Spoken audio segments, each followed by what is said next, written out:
This month's Where Did the Road Go is brought to you by 7 awesome people. Greg Ross, Illuminati, Allison Cook, Super Inframan, 36 Dingo, Kurt Magnuski, and Michael Fritschy. Thank you all for helping make this show possible. Transmission start. Welcome to Where Did the Road Go? Join us as we wander off the path and explore lost history, consciousness, the paranormal, unexplained mysteries, alternative thought, and much more. We are present on the web at wheredidtheroadgo.com. Now here is your host, Seriah.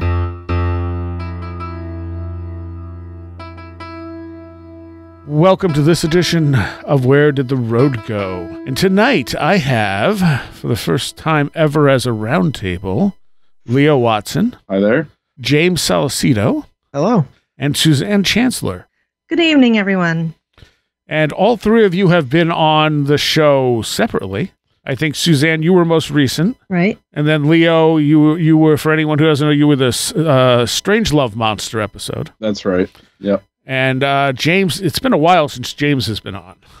Yeah, I think, was it last year already, or was it just the beginning of this year? I can't remember now. Yeah, I have no concept of time. I can't help you there.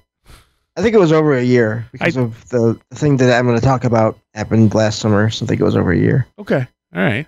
And so this is just going to be kind of an open, wandering the road type conversation, but symbols, dreams, things like that are going to be part of it. But James, I want to start with you and the blue light, because this is something I'm finding popping up a bunch lately. So why don't you tell that story, and then I'll add my stuff to it. Yeah, so I have, not to plug it or anything, but I do have my own podcast that I do. It's just called Salsido Paranormal. And I'm very lucky. I have a lot of good friends that will come on and do shows with me here and there. And I think it was the beginning of last summer, I had a friend, if you look up my shows, Derek is his first name. And we were going to do a show just about all the possible ways for other entities to make contact with people. And we framed it with the UFO alien thing, but we really, the plan was to just go wherever we wanted to. But not long after we started talking about planning that show, there's one night where I walked outside to get the mail. It was actually early morning. I'm nocturnal, basically.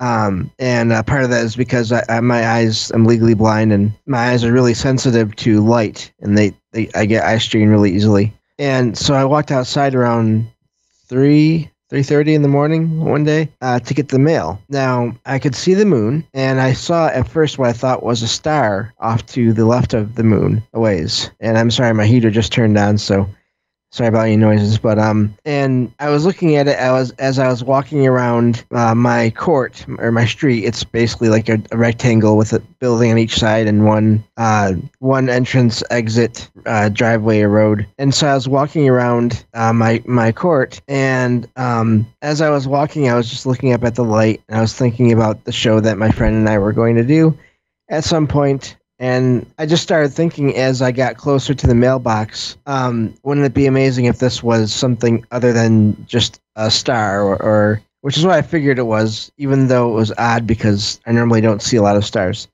But I thought it'd be amazing if this was more than just a star or a satellite or a plane or another planet, whatever it was I was seeing. I wasn't even thinking it was anything at first. But I had this thought as I was walking, getting close to the mailbox, and I lost sight of this light as I was thinking this because there was a tree between myself and the light. And when I came out from behind that tree, I noticed the light had changed color from like a star color, like an orange or a white. I'm not really sure. I just knew it was a bright light.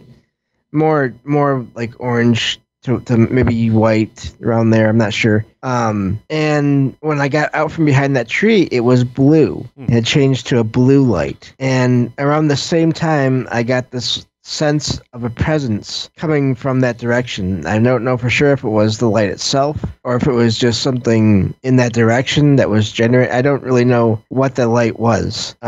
Except, like I said, I just had this sense of another intelligence there. And I just stopped because I could not believe I was seeing something in the sky. I've had experiences throughout my life with seeing apparitions, hearing, basically, you might call it ghost activity, even though I don't really go with that all the time because I don't know what ghosts are, for sure. Right. I think they can be a lot of things. And so, but I never expected to see anything in the sky because of my low vision. And so I was really shocked, and I was just standing there, and I was thinking, okay, that's not just a drone or a plane or a star, as far as I can tell. And so I decided to try something that I've heard about over the years in all kinds of shows. I decided to try thinking toward it, sending thoughts to it. And of course, the first one I sent was hello. And I feel like I got a response, but it was so lightning fast that I almost didn't register it. And it was a hello back. It was hello. Same thing I had said, but the voice was really odd because it was almost like it wasn't a voice. I just got this real quick, like as fast as you could say hello, just think of that and then increase the speed even more. And that shocked me because, again, this is just another sign that this is not just a light. And so I was just standing there looking up at it, and I started to ask questions slowly, like, who are you? What is your purpose in this, here, like where I'm at? And I never got any responses from any other questions. So I stood there for a few minutes or so and just looking at it. And then I decided, okay, I can't stand out here all morning. And I really want to tell my friends online. I'm on Discord a lot. And so I decided I would want to tell my friends about this. And so I got my mail. I turned away and I got my mail and started walking back to my apartment. And this light was there the whole time, but it never moved that time. And I just I sent the thought towards it, saying goodbye, basically. And I was walking to my apartment. I was thinking, as I was opening the door and closing it, I was thinking, yeah, I'll probably never see that again. That was amazing. Right. And so that was it for that night. And for I'd say a good week or so, I didn't see anything else in the sky. So I thought, oh yeah, that was amazing. I'll never see that again. And then I saw it 5 mornings in a row. And then one other night I saw it with my mom. She actually saw it for a minute as well. So that's just the first encounter there. She just described it as a blue light. She couldn't really look at it for very long. She had to have neck surgery for issues with her neck and back and things. So unfortunately, she couldn't really look up at it for more than, maybe a few seconds without it causing pain. Yeah. So, but at least I know she did see it. Wow, that's interesting. Was it moving? Not that first time, no. There was another time where it did seem to move, but that was the second time. Now, how explain to people how bad your vision is. Yeah, so I can see. I'm extremely nearsighted. I can see people that are around me, but I can't see any distinct physical features. I can never tell eye color, anyone's eye color, because it's such a small, relatively speaking, it's such a small part of someone's features. And so I can read. I can look at things on a computer screen, but I have everything on my computer at 1200% zoom. Wow. So yeah, it's really fun trying to navigate when you're only ever seeing one small rectangle of the screen at a time. Yep. Wow. Yeah. Do you use a screen reader sometimes, James? Sometimes here and there. Yeah. I've found that a lot of web browsers now have decent screen readers for reading articles and things. So that helps a lot. That's true. I discovered that recently, and it's like, oh, you can just listen to the article. Yes. Right. And it doesn't sound like a computer reading. It actually sounds like a person reading it. I'm like, okay, that's pretty cool. It is, because that robot voice, I've listened to that for years, and that gets so old after a while. Every once in a while, it'll get to a word and say it weird, and you're like, what? Oh, yes. Okay.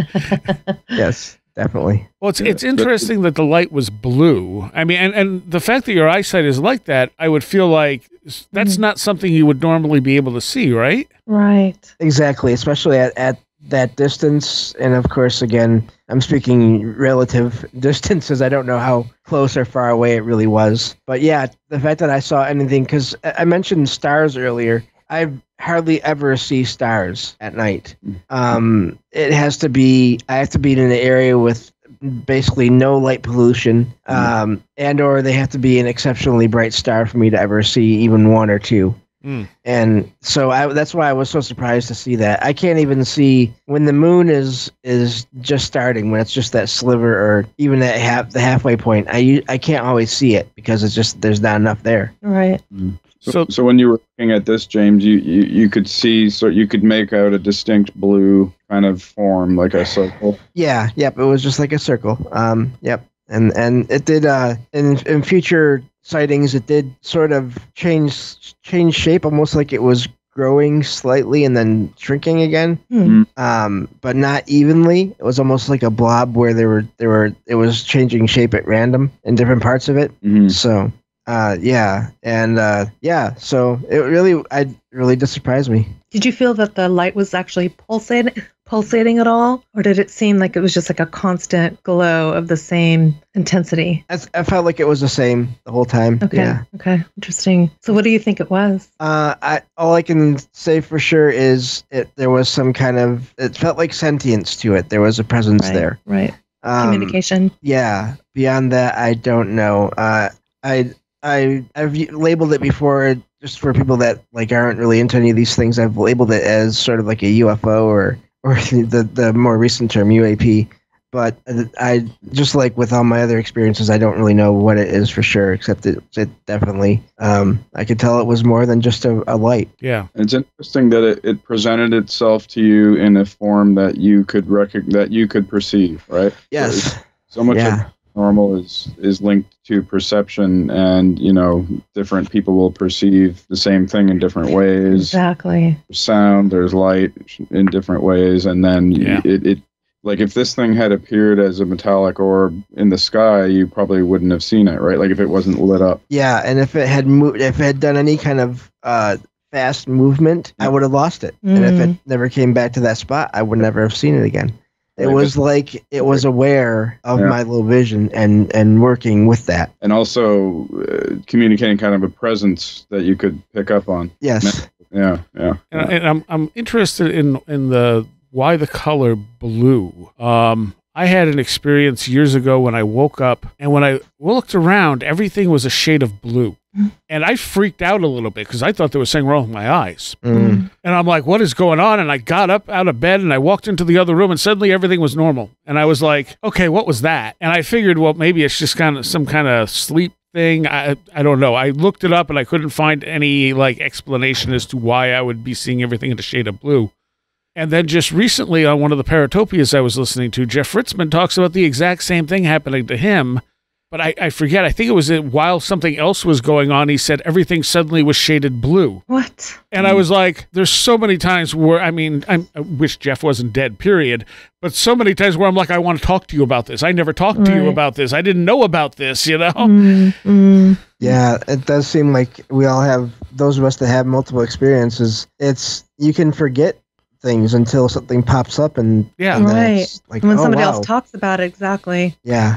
And I'm just wondering, is there something special about the color blue that would make that a more common color to have in these experiences? Is it a more common color? Or maybe something that can only present itself in a certain light spectrum. Yeah.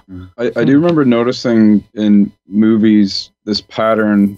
There'd be say a science fiction movie or different types of movies where there'd be a big vortex coming down from the sky, like a big lightning bolt or a big sort of column of light or something. And let's say, I don't know what type of movie. I'll think of some examples, but and it's always blue. It's always kind of blue. Look for that as you're watching movies, and it's surprising how often this vortex of blue, shows up. That's an interesting point. But this was just in the last couple of days I heard that episode, and was just like, that happened to me, but differently. because I had it upon awakening and he had it during an experience or at the tail end of an experience or something. So I wonder if anyone else has had that where everything just looked like you were looking through a blue lens. One thing that you just triggered for me in my mind is between the second and third sightings, I had experience in my apartment with another thing. I can't remember if I talked about it on this show before or not. I've had a ghost cat that I've had encounters with a couple times over the years. And that day, basically in between the second and third sightings of the blue light, that ghost cat seems to have come and visited for just a minute. Wow. And the thing about that is usually it's just sounds that I hear, but they're sounds that don't make sense. In other words, in this one case, I heard the sound of a cat walking on this table where I have my TV and my gaming console. I heard the sound of it walking around on this card table that I have. That's what I have those things on. So I heard that sound of the paws hitting this soft surface of this table, walking around. But I was listening to a podcast. I don't remember which one now. But what was odd about that is I do have a cat, but whenever she is on that table, I can always hear her walk or jump onto the table. Right. First, obviously, there's going to be sounds. There was no sounds of that, and as I was really realizing this, I decided to take a look, and so I sat forward in my chair, and I wear a blindfold when I'm listening to things a lot. I'm actually wearing it right now, just to cut down on the eye strain and everything. And so I sat forward in my chair and lifted up my blindfold, and as soon as I got to where I could see around that corner of the TV, of the side of the TV, the sound stopped. And of course, there was nothing there. So let's move on to the thing with, I don't know, should we do the symbols or do you want to talk about the retrocausality stuff, Suzanne? I really don't care. I'm going to let you pick. Let's start with the retrocausality. Let's do it. So I brought this up to you when you were on the show, and I forget the circumstances. Well, I can tell you a brief synopsis if you'd like. Well, what happened was I was in the backyard in 2015 during the summer. It was after sunset, so it was still quite bright out. And as I was in the backyard, I looked over my back fence. There's a lake behind my house. And I saw a gigantic 10-foot in diameter, or I'm guessing it was about 10 feet in diameter, of roiling lava coming up out of a lake behind my house. And I have never seen anything like this in my life. And we talked about like the one-offs. Yeah. This was a one-off. I mean, I have had a multitude of different experiences in my life, and this one I've never had since and never before. Seeing this rising up out of the lake, and the best way I can describe it is that the interior of this orb seemed like it was alive, and that's like it was like roiling over inside of itself. But the exterior of this sphere seemed to be solid. For example, if you took like a pinball, like a metallic pinball, and you could see through it and it was all lava inside, that's how it felt. Like it felt like it was like cool on the outside, but roiling hot on the inside. And as it was coming up out of this lake, my husband, or my fiance at the time, was in the backyard. And I said, "Oh my God, come and look at this now, now, now." What was happening is it was going to disappear behind the tree line, okay? And I knew that it was going to reappear above it if we just kept staring in that one location, but it never did. It just completely disappeared. And I was out of my mind, like in a frenzy. I mean, I was like panicked because here I'd seen this thing that was just so like out of this world. And the more I tried to describe it to him, the more he looked at me like it was absolutely insane. And he's an experiencer, you know? Mm-hmm. So he didn't see it at all. He didn't see it because he was on the other side of the yard. Mm-hmm. And there's a house right directly behind us. And so I had gone and looked at it on the very right-hand side of the house, and he was actually on the left-hand side of the house at the time that I saw it. And so this lake is part of your property, or it's like next? Right behind my property, there's the street, and then there's the lake on the other side of the street. So I could see, like if I stand in my backyard, I can see across the lake and the houses on the other side of the lake that face the backyards face me. So I can see the lake clear as day. Yeah. And you hear these stories of UFOs coming out of the water. There's a lot of that. Oh, yeah. But this is not, a traditional UFO or whatever, but this is like a plasma type of behavior. Yes. Yeah. And at that time, with all the research that I had done to try and figure out all the things that had happened in my life, I had never gone down this rabbit hole about orange orbs. And so, that opened up a whole new, exploration for me of trying to figure out what those are. And then hearing how many people had seen similar things. And so, obviously there's still no explanation, but regardless, what ended up happening was that right after I was in this frenzy of trying to explain to Jack, oh my gosh, it was this and we have to go look for it. He looked at me like, I don't know, like he got this blank look on his face. Like he was like I don't know if he was like out of body or something, but he put his hands on my shoulders and he looked right at me and he said, what you saw was meant only for you. But it was like it wasn't even his voice. It was almost like something was channeling through him in a weird way. Yeah. And right at that moment that he said that to me, a monarch butterfly flew right in between us, our faces. I mean, literally, we were like a foot apart. And then it's like I snapped out of it and I said, we need to go look for this thing. And he's like, no, you don't understand. I said, no, we are going.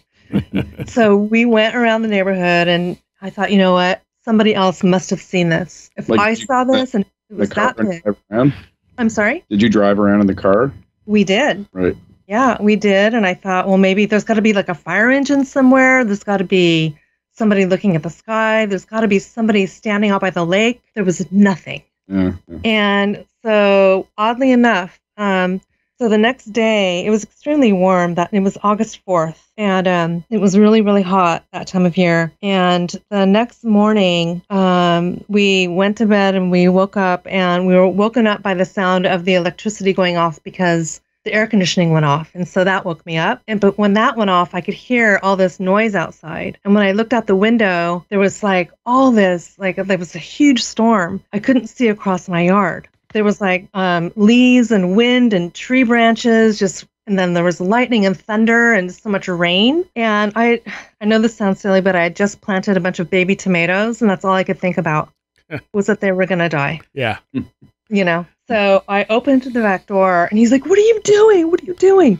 I'm like, my tomatoes. So I ran out there, and it's like, we had like 1,500 lightning strikes in like 15 minutes, come to find out. What we were experiencing was a microburst, and that caused the power outage. And, it happened, and then it just went right through the neighborhood, and then it was gone, and it was clear as day.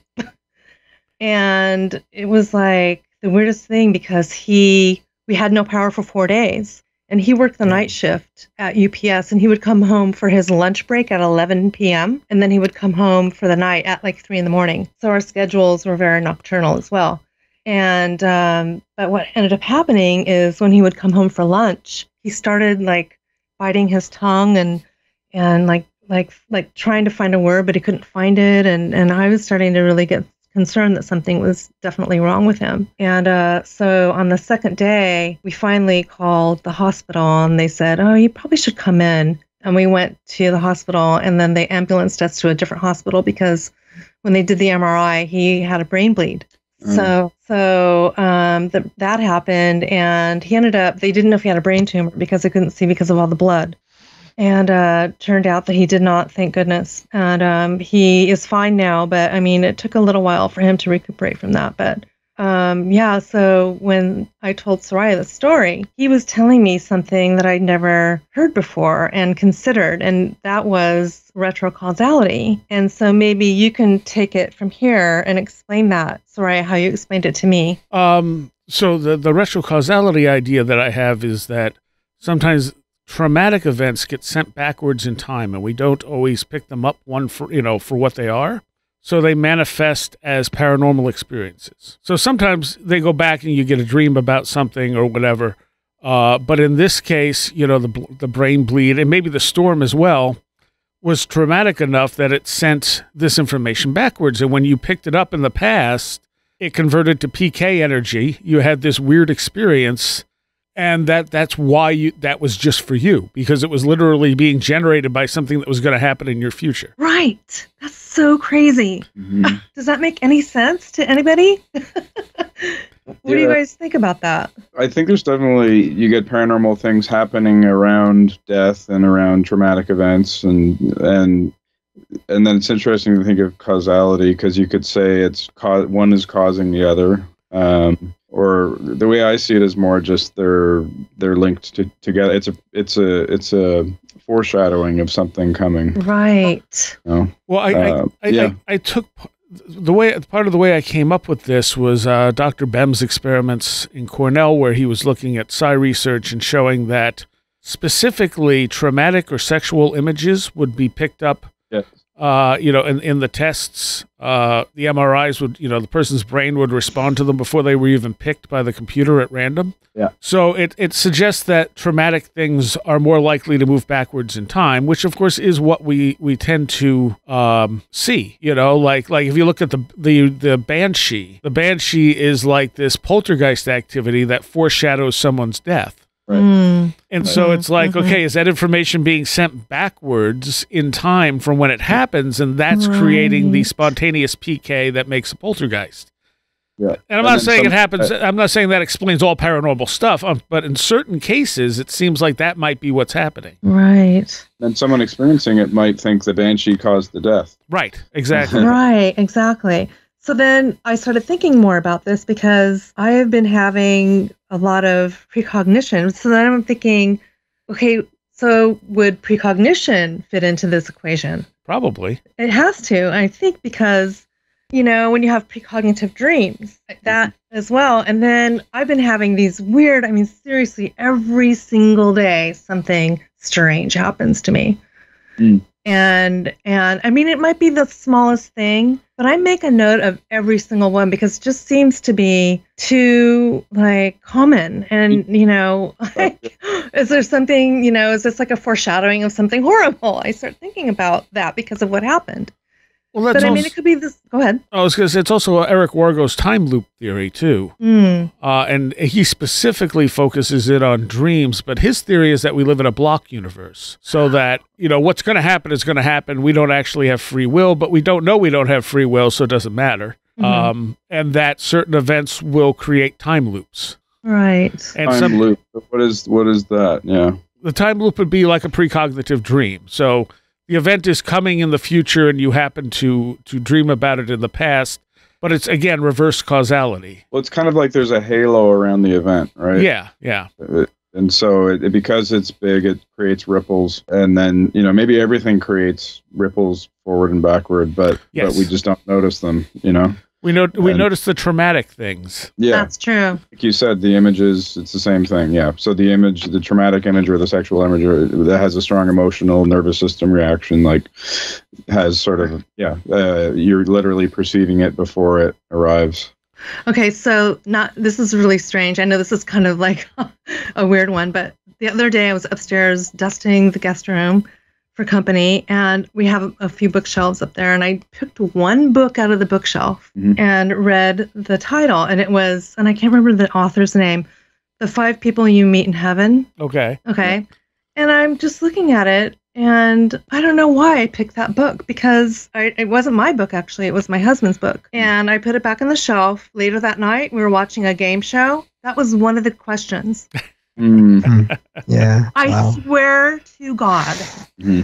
I've had chills saying that right now, but this happens to me every day. Give you chills when that happens. It's exciting. But what so is that retrocausality? I always have to stop what I'm doing when something like that happens. Like, I just stop in my tracks. What's the message? What am I supposed to be paying attention to something? Is there a reason why, is somebody trying to get my attention for a reason? Is there a reason why I picked this book? You could drive yourself crazy. Yes. I just finished editing a book, and I had the final meeting for the back of the cover, and I was going to Zoom call with the author, and I had this imprint in my mind. She lives, I know this is such a weird offshoot story, but she lives in a dome in Colorado. And her mother lives in a dome also across the valley from her. And I just had this weird thought. I'm like, I wonder where she does her laundry, because I know she has solar power, you know what I mean? But it was just a random thing. And so we Zoom called. She's at her mom's doing laundry. I'm not kidding. But for you, it's really frequent for you. I noticed that when you were on the show before I listened to it. It's like I have stuff. James, you have stuff. Seriah, you definitely have stuff. Like, but it seems you have a really high frequency. Like for whatever reason. Well, I think there's multiple things going on. I think some of it's retrocausality, some of it's synchronicity that we may be creating ourselves. Mm-hmm. The idea that our unconscious psi abilities are actually, creating synchronicities. Sometimes it could be something trying to be communicated to us. Mm-hmm. So I think there's a host of different things that can cause things that look similar. Yeah. I'm wondering about that with in terms of dreams, because over the years I've had several dreams of places I had never been to before, and I would wander around, and then of course the dream or what I'm wondering now, if it was an out of body experience or whatever it was, it would end, and then either months or years later I would end up in that place. Mm-hmm. Wow. And it was never anything. There was never any major life events attached to any of these places that I went to in my dreams first and in person later. But it was odd also because in the dreams, I was always alone. But of course, when I went to these places in person, there were people all around. And of course, I had to have a ride to get there anyway. So it wouldn't be somewhere I'd go in the middle of the night, usually. And I had that happen with so many places. I wonder about that. If it has to be something that is dramatic or traumatic, or if it doesn't, or how all that plays, because I've had so many experiences with that. I had in one case 3 different dreams of 3 different places, and just months apart, years apart. And then several years later, I went to all 3 of those places in order in the same night. Wow. I would say there's potentially a couple of things going on. First of all, you going to those places, even though nothing major happened there, it probably threw you. You were probably like, "Whoa, this is what I dreamed," which could be the thing that sent the information back in time. Yeah, right. Very possibly, and it definitely cemented my sort of belief that there's more out there than just your everyday ordinary things, the physical world. There was something going on there that I can't explain. But yeah, that's a good point as well. Maybe the experiences were the reason in a way. Yeah. They caused their own little time loops. Yeah. On Hellier, when they did, I don't know if any of you watched it, but at the one point they're doing the Estes method spirit box thing, and the guy doing it gets this vision of a can, and then later they're in a random cave and he kicks a can that's exactly the can he visualized. Oh, wow. And then he starts freaking out like, "Oh my God, this is the can. We're in the right place." And I'm going, "No.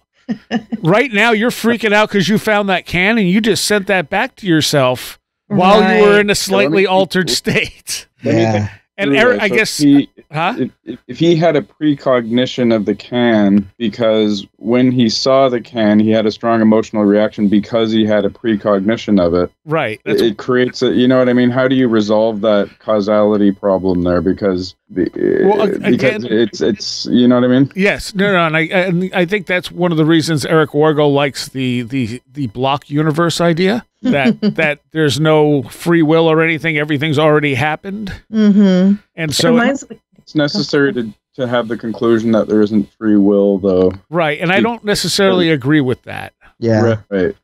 Because some things we learn in advance. It doesn't mean there isn't free will, I don't think. I think again, there's no simple answer to it. I suspect that we're on a like on a river, for instance, and we can choose to go down that river smoothly or roughly or just completely get stuck in the mud, but we don't have the option to get on a completely different river. Exactly. Yeah. Mm-hmm. Free will is something we have within a range, right? We obviously don't have total free will because we can't fly. Right. We will die at some point.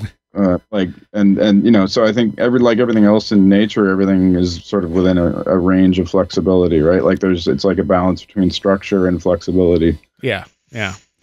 And I mean, if you think about it like playing a video game, I mean, the video game's all there. Every possible choice that you could make is accounted for.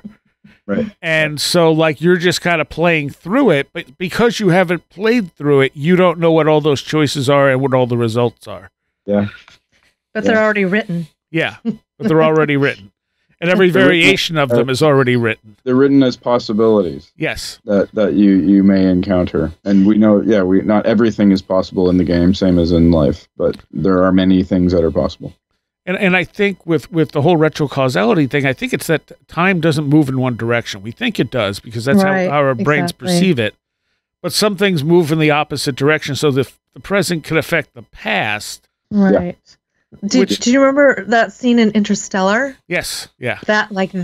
Yes. What was that scene? When he's trying to communicate with his daughter and he's pressing a book through the bookcase. Oh, yeah. I will never forget that. That was cool. And same with Arrival. I know, Seriah, you're a fan of the movie Arrival. Oh, yes. Yeah. I love that movie. Yeah, really works with time a lot, that one. Which I didn't really pick up on it the first time I watched it, and I watched it a couple more times. But you see how and it's literally tied into the communication of the aliens. I don't know if James, have you seen that one? No, I'm over the last 10 years because of my vision changing. I only listen to things now, and I found that if I try to listen to movies, I end up wanting to watch, and then causes problems, causes headaches and everything. So I haven't really watched a movie now in many years, but I've heard of both of those movies before. Right. So you used to be able to so your vision has changed over the years, and you used to be able to watch movies? Yeah. That started about 10 years ago. It actually started after a possible abduction experience. Oh. I didn't put that together, and some friends did for me when we were talking about one night. And I can go into that if you want to, real quick. Yeah, for sure. Yeah. Okay, so I was asleep one night in my apartment here, and at the time I was using a couch it was a huge couch that I just used as a bed. And so I went to sleep, and I don't know what time. Also, my cat says hello, apparently. And so at one point after I fell asleep, I started to open my eyes because I could feel that the couch was not beneath me anymore. It was a solid, flat surface. I can't tell. I don't remember now if it was metal or plastic, but I just know obviously it was not a couch. And I also could not move except for I could open my eyes. And so I did that, and I found I was in a room with funny enough, blue walls. Oh, there we go again. Yeah. Wow. And there were these cabinets or shelves that were built into a couple of the walls, and it looked like they had like computer servers or hard drives in them, maybe some kind of technology, but no screens, no images. And so I was laying there, and I was trying to move, and I couldn't move, and I was trying to wake up because I figured, wow, this is a really powerful, vivid dream, possibly sleep paralysis experience, which I never had before or since. And so I was looking around, and I also noticed that there were these 2 or 3 just figures that were moving around me, but all I could see of them was like a blur, and of course it was gray, but I couldn't see any details of these figures, and they were. And James, can I ask, in this experience, was your vision the same? Oh, sorry. I guess this is the experience where your vision changed afterwards. Yeah. So before this experience, what was your vision like? Was it? Oh, I was born legally blind, but there's other things that happened after this that got worse. Right. And but these blurs, they look like they were the regular height of a person, the average height around there. But again, they were just blurs. I couldn't make out any features on them. And they were walking around or moving around this table almost as if they were doctors or medical. It was like a medical type situation. And I looked up, and I couldn't either. The ceiling was all just one solid surface with light coming out of it, or there were just so many lights that I just could not see the ceiling. I'm not sure which there. So I was trying to move it, and I noticed that there was something way up there that was starting to come down slowly. And so, of course, I was still trying to move. And then I heard my parents' voices, and they're both very much still alive. And they both basically said, "It's okay. James. Everything is okay." But they had no emotion in their voices. Oh. And I was able to look in the direction that I heard the voices, and there were just two more of these gray blurs there.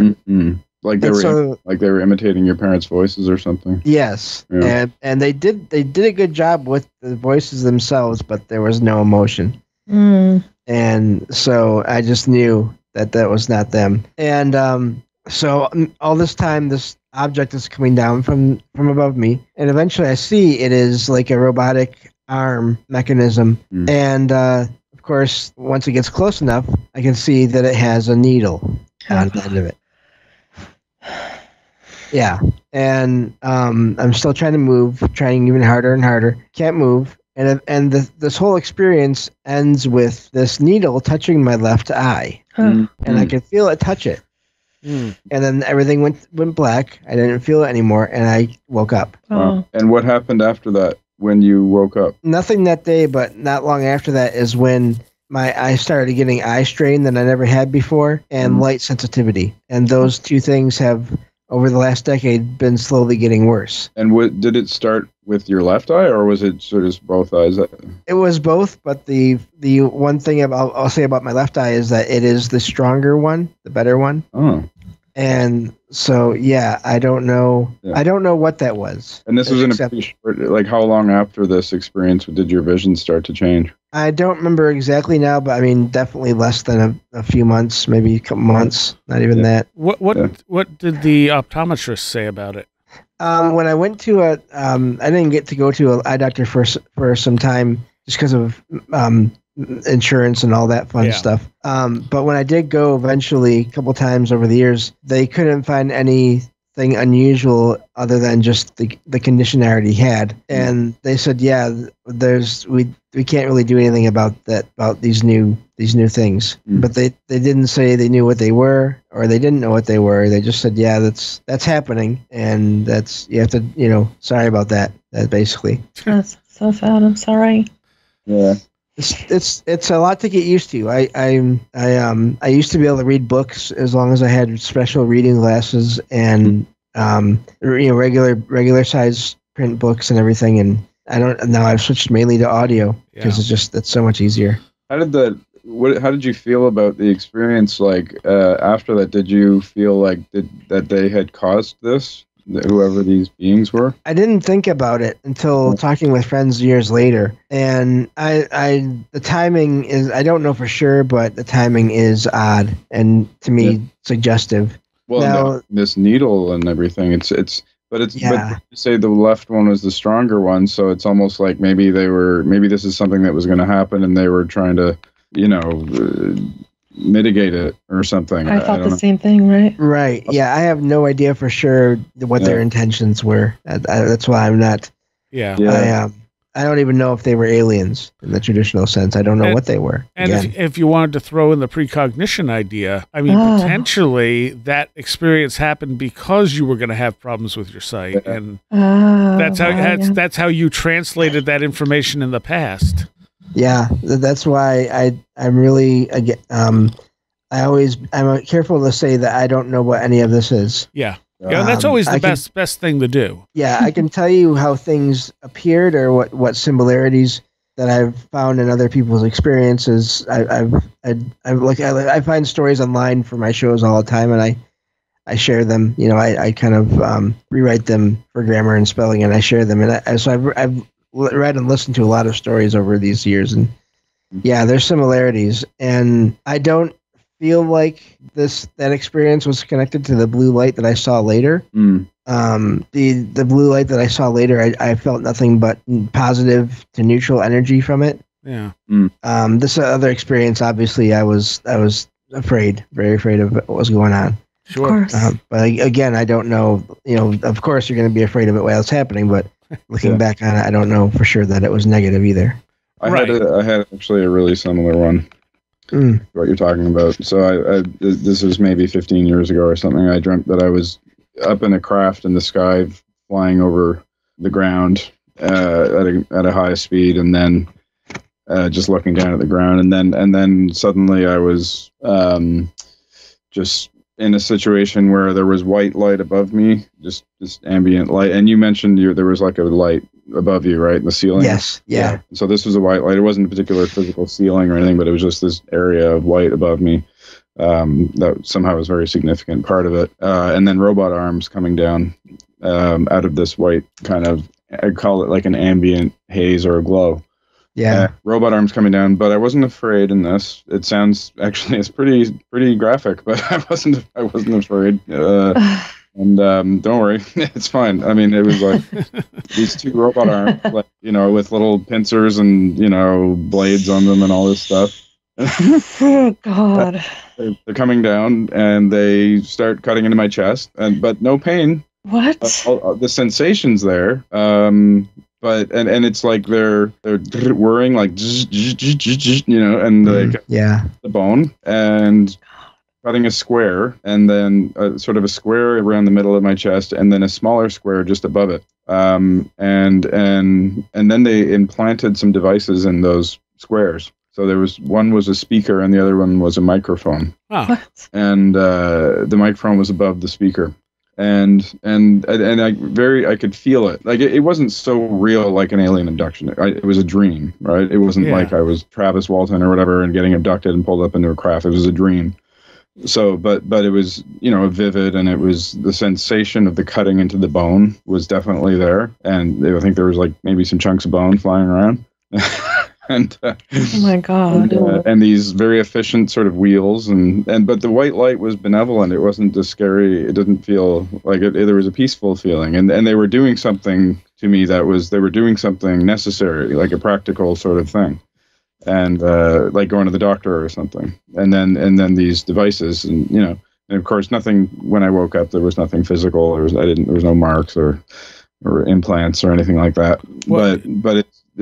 Go ahead. Sorry. Do you remember what was going on in your life at the time? This is a period I was having there was a period of a year or so when I had, I think, 3 probably what I would call big dreams. This is around my early to mid 30s or so. Right, but as far as your normal life goes, was it very liminal? Yeah, so there was a few things. I was having kids at that time, two young kids, and had got married, had kids. So I was kind of embarking on my, whereas before that I was kind of, a wandering lost soul or whatever. I was, figuring out what I was doing. And this was around the time, right after I sort of started getting my life together, then a lot of very vivid things started happening, paranormal experiences and things like dreams. Yeah. But then the island stuff, which we talked about in the last show, that maybe started a few years before that, and that came along much later. That picked up much later. Yeah. But there was this particular period where it was all these dreams foreshadowing the future, that as I see it now. Very highly symbolic, highly vivid, memorable, and foreshadowing things that would happen down the road somewhere. Now, you had initially contacted me. One of the things you wanted to talk about were the idea of symbols in dreams and stuff. Yeah, that's right. So is that part of that? Absolutely, yeah. So that was one of those, I'd say, 3 probably big dreams. And when I heard Suzanne on the show, I did that thing where I stopped in my tracks, because Suzanne is describing this dream imagery that was very close to what I talked about. The other thing that happened was I was listening, because I became a patron recently of the show. And so I've been hearing the Patreon-only episodes, and there was one where you're talking to Tim Renner, and he was also describing similar dream imagery. And both times I just did that thing where you get that strange feeling of something happening, things lining up a little too much, things lining up more than usual. What was the imagery? Do you remember? Yeah, the imagery is symbols like glyphs, like characters, strange characters. So Suzanne, you dreamt of a grid of glyphs, I think you called them. Right. Tim dreamt of sort of a matrix of characters in the sky. That's right. Yeah. And then he had the sensation of being pulled out of the windshield of his car. He was in his car in the dream. Yep. And then he kind of managed to stop it. I think he managed to stay in the car. Yeah, I think that was the one we did live at his house. That's right. I remember you were all there together. Yeah. And the one I had, so it was, like this is, I think it was November 2007. At the time I was writing for a online magazine. I'm not going to talk about which one it is exactly, but just because I'm sort of keeping myself private here. But sure. This site doesn't even exist anymore. But at the time, I had a pretty good audience, and so I had started writing online about my experiences, and I had written an article about EVP and something I talked about on the last show too, EVP and ITC and my experiences with it. Yeah. Instrumental transcommunication using radios and EVP recordings and stuff. And then around after I started writing for them, I had this dream of I'm outside and looking up at the sky at night, and I see symbols like glyphs again, like sort of exotic looking, maybe sort of alchemical symbols. I would describe them as stuff that I didn't recognize. And there's rows of them in the sky. And Suzanne, I guess you might know about this because I think I'd sent it to you in an email before. And they're sort of scrolling across the sky from left to right slowly, right, very large up in the sky. And one of them, the symbols, one of the notable things in the dream, stranger than the rest of the dream, was that one of them was a capital A. Mm. And it was sort of the highlight of the symbols. It was kind of the focal point, something I was meant to notice. And I'm looking at that, and then there's a woman, actually, then I notice there's a woman standing to my left, and she's looking up at them too, and she says, "Not long now." Oh, wow. Just that phrase. And then I wake up, and then I'm watching TV later that night in real waking world, and I'm watching this adaptation of a Jane Austen book, Northanger Abbey, and there's a scene in it with they're in a carriage, and robbers are breaking into the carriage, or something's happening, and then a guy looks at the camera and he says, "Not long now." What are you saying? It's night after the dream. Wow. And it was strange because he was kind of breaking the fourth wall. He was looking into the camera and saying it, which was interesting.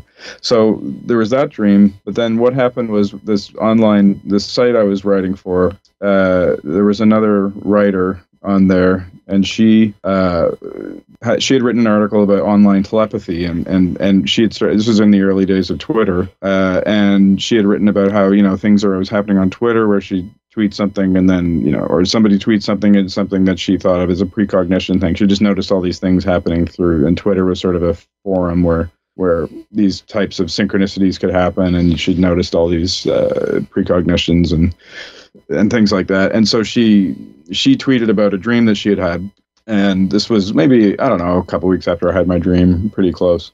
And so she tweeted that she had a dream of an observatory, and characters were coming out of the telescope of the observatory. They were coming out, going up into the sky, and they were glyphs and unrecognizable hieroglyphs or characters of some kind. And one of them was a capital A. Oh. Yeah.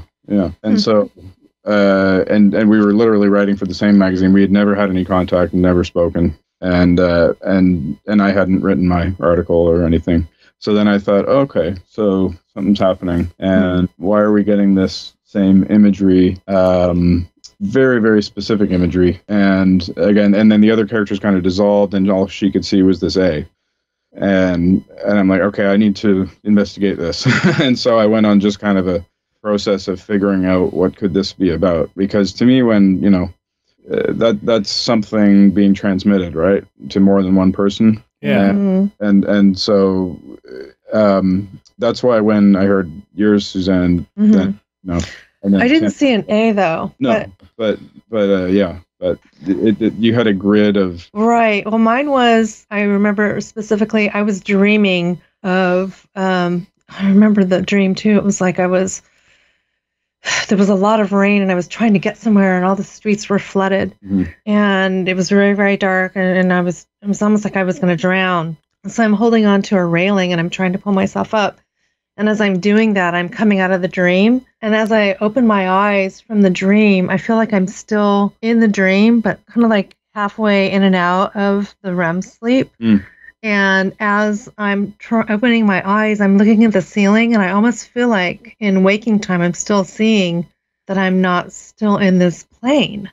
But instead, what I'm seeing in the ceiling was okay, so picture like an abacus, or like there's like a lot of lines that have that go across horizontally, and then you've got like this frame, and then across those horizontal lines it's like a grid, and then there were all these symbols that look like hieroglyphs, and they were all flipping like cards, like they almost look like maybe Wheel of Fortune. No, more like what's mahjong tiles? Okay. So like if they were flipping, and when they were flipping back and forth, they had symbols on them, and then on each side they were different. And so I'm trying to like when you squint your eyes to try and focus. Every time I would close my eyes, it was like the reverse negative. So I was still seeing it in my eyelids. And when I opened my eyes, I could still see it in the ceiling, but it was the opposite. Like if, like a negative, it was like, for example, if you look at a light bulb and you close your eyes, you have the impression still. Yeah.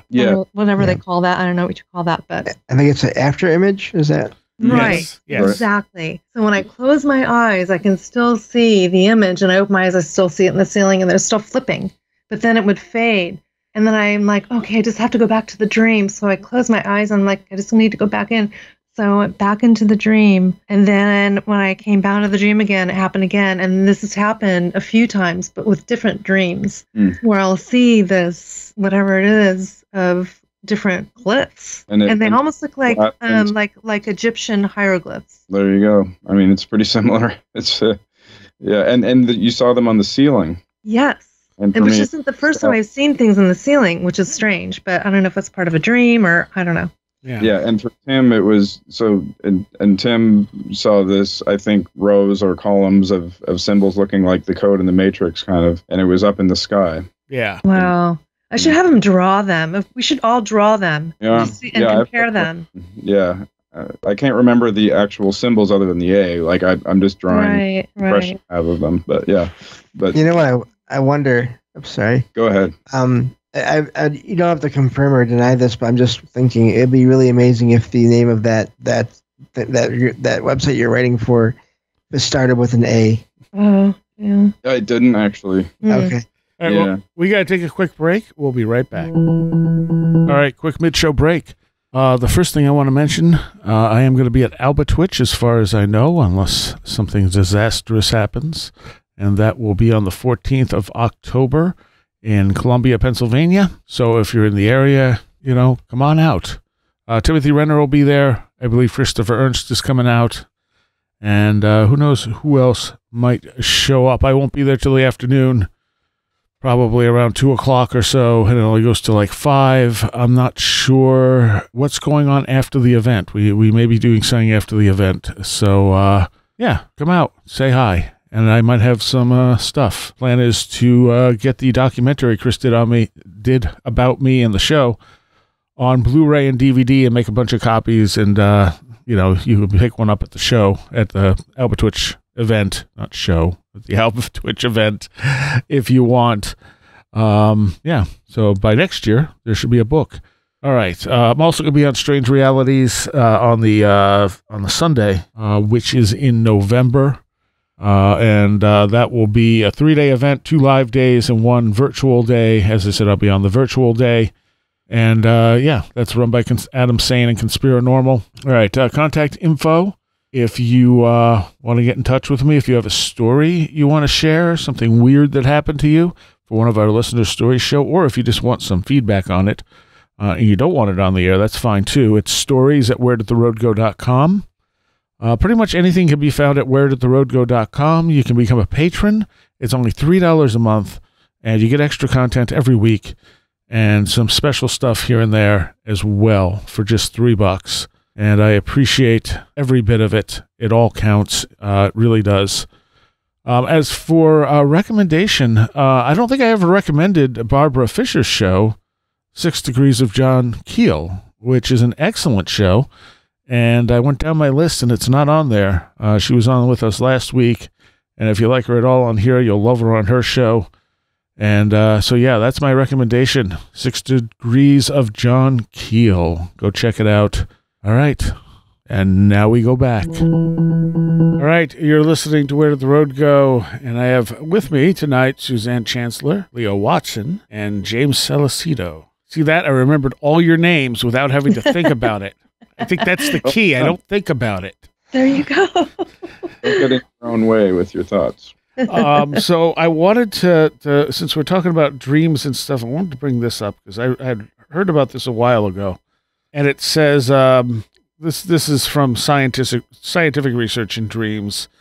Even though you may see a text in a dream, it's unlikely for it to actually be written in a language you know, or even to exist at all. The things we think we read in our dreams are actually just our own thoughts projected in your subconscious.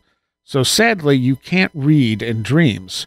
But I've found that not to be true. Now, most of the time, yes, you look at text in a dream and it's just nonsense.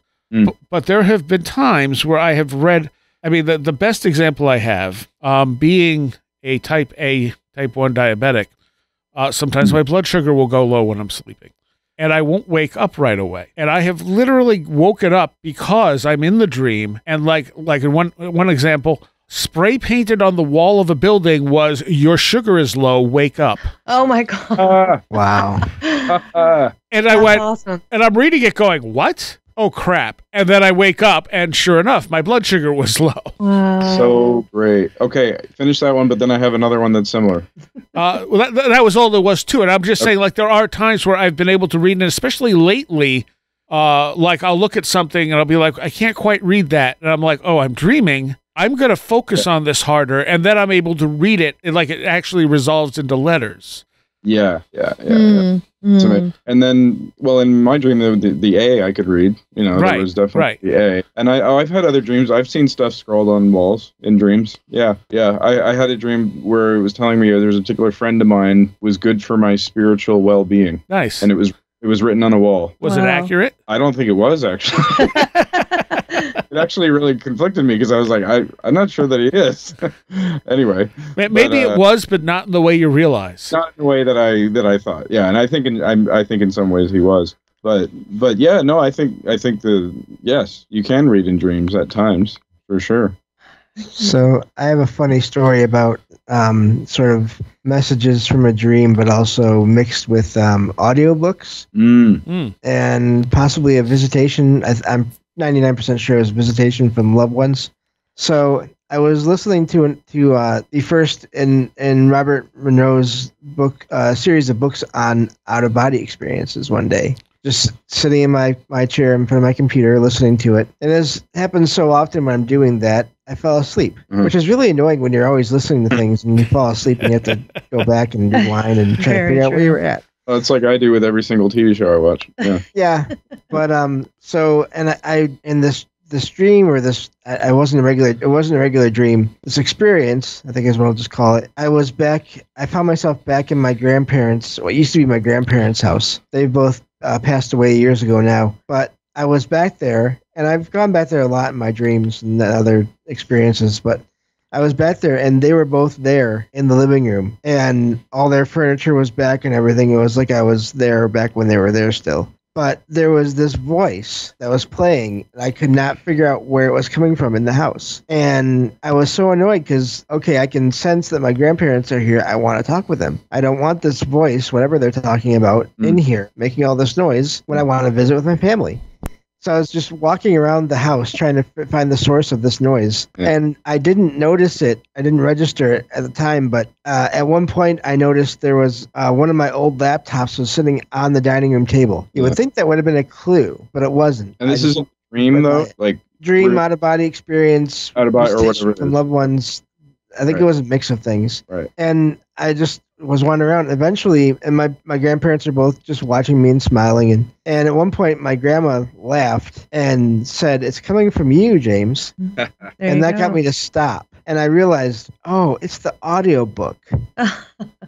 And I woke myself up laughing because I was laughing at that and realized here I was listening to a book about out-of-body experiences and having an out-of-body experience with my grandparents, and it took the ghost of my grandparents to let me know what was going on. Well, it's similar to Seriah's thing where it's identifying something happening in the physical world, right? Yeah. Like blood sugar's low, or your audio book is playing, so it's like in the dream it's aware of the difference. Like there's an intelligence in the dream, Yep. It's I had one where, so I have a habit of eating chocolate at night. Like Me too. you, 85%. Guilty. Yeah.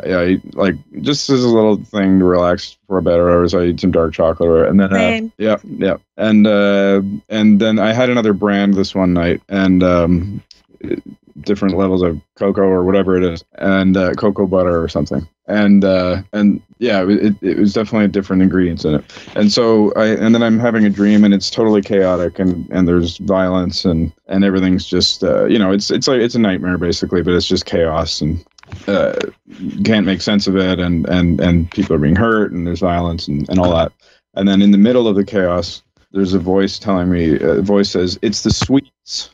Oh. And it takes it shows my brain. It opens my brain in like a cross section and shows me the inside of my brain and shows a chemical going through it. Wow. Huh. And explaining to me that it's the sweets, and you're eating it right before you go to bed, and it's causing your brain. It's changing your brain chemistry in some way. Wow. And so similar to yours, Seriah, with the blood sugar thing, and it's just literally telling you, And so, like, so I don't eat that brand anymore. It's very practical. Yeah, you had also brought up the glyphs I was being shown. Yes. But those were different. Okay, so those were directly connected to Hecate, which I learned later. And basically what I was being shown is like 4-dimensional keys. Oh. And so what was that word you just used, Seriah? Hecate what? Hecate, the goddess Hecate. Oh, okay. What is that? That would take a show. That's been a show, actually. Yes, it has been. Very good show. So I've had interactions with Hecate actually all of my life and didn't recognize it. Oh. And it's not until recently when the key thing started that I started putting pieces together. But before I realized that was a Hecate thing, and I had this woman in these dreams showing me 4-dimensional keys. And I was just like, these are amazing. Like, but I don't know what to do with this in the real world. You know what I mean? So when you say a key, what exactly do you mean by that? It looked like an old style key, but it had too many dimensions to it. Okay. Mm-hmm. Like it didn't work in the real world. What was that? I remember you describing the multi-dimensional aspect. So you could see it as a 3-dimensional object, but then you had a sensation that there was part of it you couldn't perceive directly? No, I could see it as a 4-dimensional object in the dream. It's just I couldn't parse it when I woke up. So in the dream, I was like, oh my God, that's amazing. It was glowing. It was doing all this stuff. And then when I woke up, I'm like, I can't even draw that. Like like those dimensions don't exist. So you can actually perceive the multi-dimensional part of it. Yes. That reminds me of sort of when people have out-of-body experiences or whatever, and they perceive colors that aren't on our spectrum. Yes. Right. Yeah. It seems a bit like that. That's very, and it's a key. And what gave you the impression that it was a key? Like it looked like a key. It looked like a key. Yeah. Right. But right. It was also so complex that it almost looked like a cityscape on, where you have the ups and downs on it. Wow. Oh, yeah. So like a traditional key, right? Like that's what you said before, right? Right. And really complex. That's interesting. Now, the reason I connected that with the glyph stuff that is going on is that the glyphs were kind of indecipherable, but then the A was decipherable. And the whole theme I got from it was like something encoded, and then unencrypted, and that we could then perceive. And in cryptography, the word key is used to, like in technology and IT, like there's a key, there's right, encrypted, and then there's a key, which is just a code that is used to encrypt it. And then if you have that key, you can unencrypt the encrypted, stuff. Yeah. So that's, and this multi-dimensional aspect and the key reminds me of the glyphs, and it's like it's showing you some way of unlocking something. I had not actually thought about it like that, but that's really interesting. Now I'm going to have to go back and relook at that stuff. This kind of reminds me of when you're talking about multi-dimensional, the key in itself. I had an experience of being on a craft when I was 9, and I saw a multi-dimensional algebraic equation Mm-hmm. that was inside of a hologram. Mm-hmm. So, here we are, all our lives being shown, on the chalkboard or, on your paper, and now computers, obviously. Oh, I think what you're talking about is 100% the same as what Seriah is talking about. Okay, cool. Okay, so yes, so dimensional, like, yes.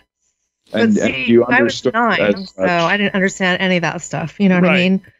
Right. But when I'm looking at this, I was looking at this equation, but I actually went to the side of it and I saw that it actually went behind it also. Oh, interesting. Okay. Yes. So the equation was not only as you looked at it directly, but when I went to the side, it went behind it too. And it was also part of like another dimension.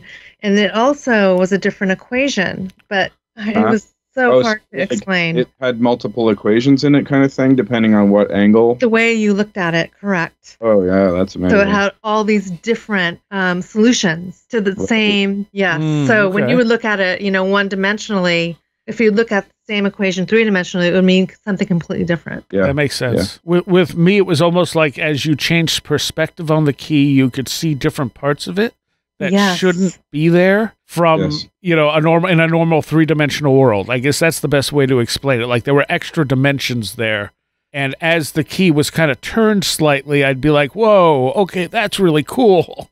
Wow! Almost like looking at a hologram where it's a flat surface, but as you turn it, it becomes a three-dimensional surface. Right. Yeah. I'm wondering now, listening to all your experiences. It's kind of funny because at first I was thinking, well, I've never had that experience before.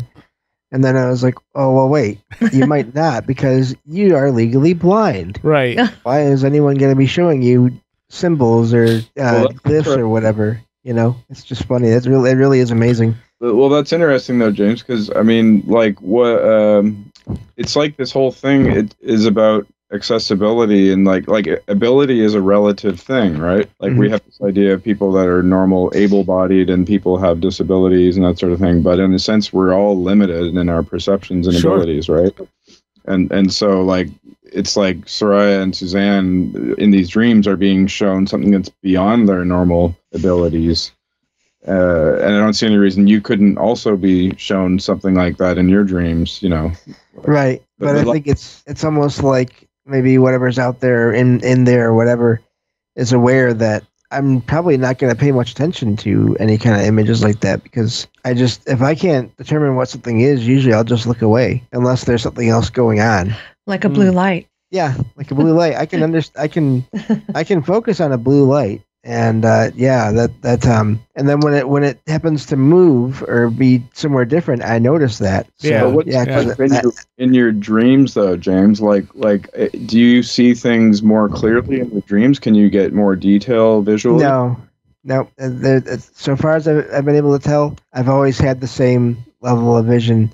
Now, I did have one experience where I feel like it might have been some kind of an alternate parallel reality where I was inside the body of a different version of myself where things looked the same, but I was in an area I didn't recognize, and yet I was walking around without my white cane that I always have with me here. Mm-hmm. And in that experience, that version of me didn't need it. They were okay with that. Oh, how interesting. And it didn't really startle me until after I woke up and was trying to figure out, it's like, that doesn't make sense.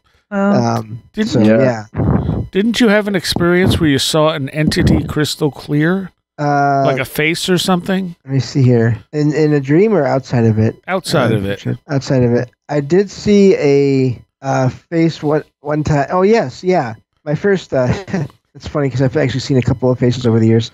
But my first experience I ever had with anything weird was at my aunt and uncle's house, my cousin's house, which... That's another one of those places I've been to over the years a lot in my dreams and out-of-body experiences. But yeah, this was when I was about 13, 14, around there, years old, so 20-some years ago now. I went to visit my cousin because we were close. He was a few years younger than me, and I went to visit him at his house. I used to go over there to visit to be with him on weekends, just about every weekend, every other weekend for many years as we were growing up. And but this first time, once they moved into this house, I stayed overnight, and the house was still pretty chaotic. Everyone was still unpacking things. Even in the basement, there was stuff all over the floor, but there were paths that had been cleared, and so you could still easily get around.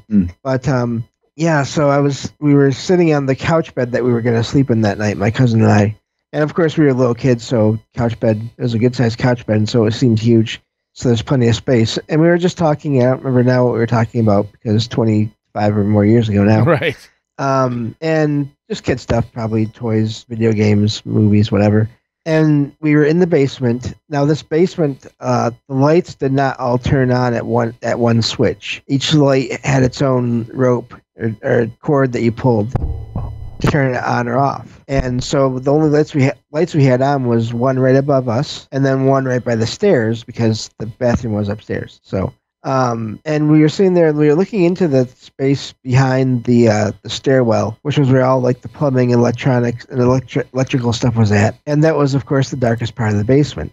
Mm-hmm. So my aunt and uncle had clotheslines strung up along near the ceiling because it was a 5-person family. So my aunt and uncle, and then they had 3 kids. And so they had all these clotheslines strung up, and some of them had sheets hanging down from them, like bed sheets. And near the back, where one of these clotheslines and a sheet was at, we both looked back there, and we both saw just the head of an elderly woman, an older woman, above this clothesline. Now, we did not see any feet beneath the bottom of the sheet. No feet, nothing where it could be standing on. And this was a clothesline that was up near the ceiling, which would have made this figure, if they had been standing, would have made them probably close to 6 feet, definitely over 5.5. But what was odd about it was, so my cousin at the time, he had regular vision. Of course, I did not, but we both saw the same thing. Even though this apparition, whatever it was, she was all the way in the back of the basement, which meant I shouldn't have seen anything except for a blur. Or a flesh-colored blur inside of the white hair-colored blur, her hair. But I could see details. I could see that her hair was curly and kind of done, like combed really nice or whatever. And I could see she had glasses. And I don't remember her eye color now, but I feel like it was a bright color, like a blue. But that's just a faint sort of impression I get from that memory, which, of course, it's a memory. Blue but again. Yeah, that's true. That's true. I didn't think about that. But she was looking at us, and it was like she was glaring and frowning at us, and it was the sense I got was like, who are you and what are you doing here? And of course, my cousin and I were freaked out at the time, and because we knew it wasn't a regular person. So yeah, so we did see that, and we just, after we saw that, we did not look in that direction for the rest of the night. I wonder. There's more of that story, but yeah. Go ahead. I wonder if you saw it, clearly because it wasn't something physical. Exactly. Yes, I think that's more to it. That there was either it was physical, and or it was connecting somehow directly with our minds, maybe. Yeah. Just something not normal for me was going on there for sure, and at the time we were frightened, but looking back on it now, I don't think that she was evil in any way. But when you're a kid, you don't know those things. That's true. It almost seems like proof in a way, or very strong evidence that this type of phenomena sort of bypasses our normal physical perception, right? And it's some other kind of through our mind. Because you just don't see at that level of detail. And like, do you remember being struck by that when it was happening? Like, oh yes, I was I was 14, so I didn't have a very large vocabulary to describe why it was odd. But I knew it was like I remember thinking I should not be seeing this. And like, would you see someone at that level if they're up close normally? Like but they'd have to be like almost nose to nose. Right. Okay. Right. To see that level of detail. you knew how to, you had seen faces at that level of detail before, but you knew that at that distance you shouldn't be. Yeah, Yeah. exactly. It's super amazing. Do you also think that maybe what if these apparitions are impressing on your mind what it is that you're seeing? Mm-hmm. Maybe it's not necessarily exactly what you're seeing with your physical eyes. Yeah, the same way we got that feeling of, who are you? What are you doing here? There was never a voice. Right. The face never moved. The mouth never moved. But we still got that sense, loud and clear. Well, this is also why I don't think a lot of this stuff is what it appears to be. It's just the only way we know to perceive it. True. Very true. Like we don't have, our Rolodex does not have the cards that apply to the stuff we're encountering. So it's just getting the closest thing it can find. And in some cases, because it's an unknown and the unknown's scary, we look at that and our brain goes, I don't know, it's something scary. It's a ghost, it's a monster, it's a whatever, Mm-hmm. True. Yeah, definitely. And that was my first experience, and I mean, it definitely. I didn't jump right in. I didn't want to look into all that stuff right away, but it's never left me, and I've had so many other experiences. And now I'm to the point where I usually trust how I feel about any given experience, and if it's good or bad or not, anyway. But I also keep in mind, that being afraid of it doesn't make it, negative necessarily. Right. And so that definitely all these experiences have helped and still help, and yeah, it's been amazing. Go ahead. I was just reminded of the H.P. Lovecraft quote where he talks about fear being how does he put it? Something about fear being one of the core things of mankind, and the most intense fear is fear of the unknown. Yeah. True. I was just going to say, I've heard so many stories of, people that had these sightings or visitations from, otherworldly entities or even ghosts or apparitions or what have you, and how frightened they were. And I've had so many encounters with these beings, and they've never made me feel fear. Yeah. Which is really odd, because I've heard stories with, I've seen greys and I've seen mantis beings, but I've never had this innate fear that there was something, malevolent happening between us. And yeah, definitely. I don't know why. It is. I tell people all the time whenever I'm talking with them for the first time, if they're not familiar with any of this, there's such a push in of course popular culture and entertainment media and everything to make everything paranormal, everything unexplained. It has to be negative automatically. Well, scary sells. Yeah, and I mean, I can probably count on one hand the number of experiences I've had that were actually really scary, and even less than that where the experience was dealing with some kind of a negative force. Out of, dozens of experiences now over the years. Right. It's funny, I don't have experiences every day, like I hear some people do. But yeah, people that have had no experiences, they say, "Well, it sounds like you've had a lot of experiences." And I'm always thinking, compared to some people, not really. Compared to Suzanne. Yeah. Well, we are out of time, at least for the main portion of the show. That quote from H.P. Lovecraft, the exact quote was, "The oldest and strongest emotion of mankind is fear, and the oldest and strongest kind of fear is fear of the unknown." Oh, yes. Yeah. Very good. Suzanne, where can people find you? You can find me at Random Alien Brain Droppings.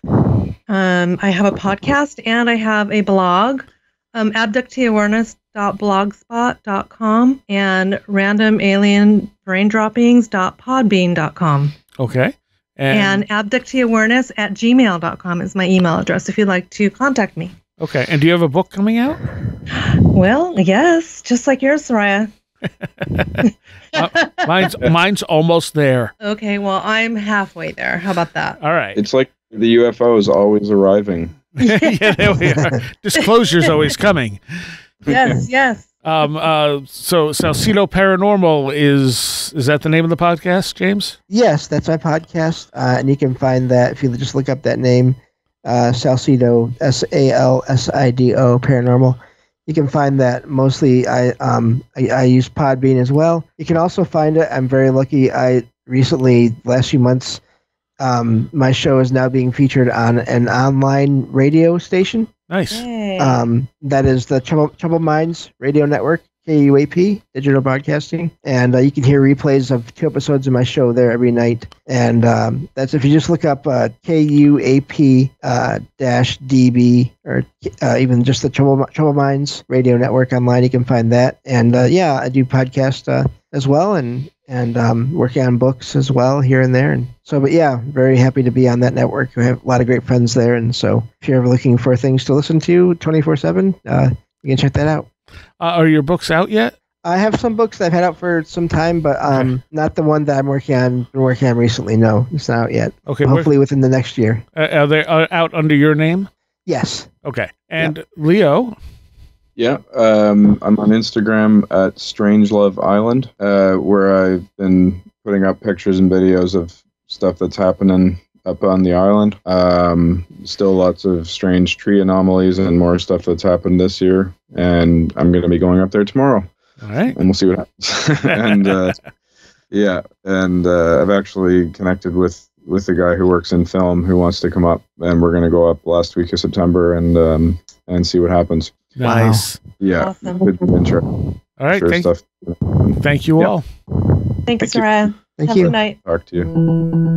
I want to take a moment here to give a shout out to all of my Patreons. Because of you, this show continues to be possible. And I want to give a special shout out to those of you pledging $10 or more. Greg Ross, Beluminati, Leanne Cherry, Matt in Delaware, Allison Cook, Super Inframan, 36 Dingo, Tim, Andrew Nichols, Matthew Sproul, Christine, a blue 2nd Gen MR2 drifting around a Japanese mountain, Patricia Giaquinta, Alex Whitcomb, American Rambler, Andrew Maines, Ann Witowski, Barbara Fisher, Beverly Williamson, Big Boy Limina, Bright Rectangle, Charles Davis, Charles in Florida, Land of the Crazy and Communicable, CJ, Greg Parmenter, Diane B., MTK, Eric Citron, Eric Todd, History and Coffee, J. Otto Bullitt, Jack Huntington, James Lindsay, Janet Shaw Binns, Jim and Sophie, John Mattingly, John Bracken, Carla Mahoney, Kevin Schreck, Cool Kitty, Kristen L., Laser Printer Jam, Lauren McLean, Linda, Linz Jackson K., MJ Armstrong, Mark Bowley, Mark Brady, Mr. Weird, Oli Andre Olar, Paul Jeffries, Riker and Stark, Ron Dupre, Sam Sharon, Schmooples, Devourer of Mortal Souls, Seed Person 1, Stacy Sherwood, Tactical Therapist, Taylor Bell, Thunderboy, Tyler Glimstead, Vincent Trewell, Will Gebhard, Will Powell, Ren Collier, Annabelle Smith, Caroline Walker, TDT Skunkworks, A Crocodile, and Craig Sagastumi. Thank you all so very, very much. All right, there is a Patreon-only segment for this show where we continue this conversation for quite a while. So that you will be getting, if you're a patron, if you want to become a patron, just go to wheredidtheroadgo.com and click on the big Patreon link. And you can sign up through their site. And I am working on some alternatives to Patreon for those of you who don't want to use Patreon. But Patreon's the only one letting me do it at $3. Everything else will be a couple dollars more. Not through my doing, but that's just the minimum they're allowing. So I don't plan on changing the Patreon thing. So it's been that way since the beginning, $3. All right. I want to welcome some new Patreons. Dave Donovan, Teresa Gunderson, Astrid Steinhibler, Janine Thompson, Derek, and Philip Davis. I hope you all enjoy the extra content. All right, and I will see you all next time. You have been listening to Where Did the Road Go? This show is made possible in part from our Patreons, and we thank you and everyone listening for helping us continue this exploration of the strange. You can always find everything Where Did the Road Go related at www.wheredidtheroadgo.com. And thank you so much for your support.